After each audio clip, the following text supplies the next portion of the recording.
প্রতিদিন ডাক দিয়ে বলো আনা বাইতুদ দুধ, প্রত্যেকের কবর প্রত্যেককে ডেকে বলে ও আল্লাহর বান্দা জানো আমি পোকামাকড়ের ঘর, পোকামাকড়ের ঘর।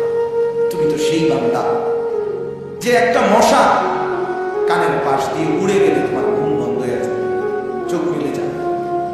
একটা মশার গুনগুন আওয়াজ সহ্য করতে পারো না, একবার কয়েল, একবার অ্যারোসল, একবার মশারি, এরপরেও তুমি চাও যে একটা মশাও যেন আমার কানের কাছে গুনগুন না করে।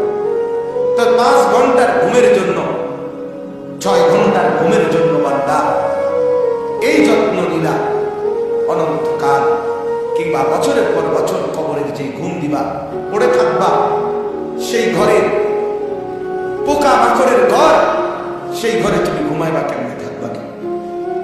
আমার বাপ, আমি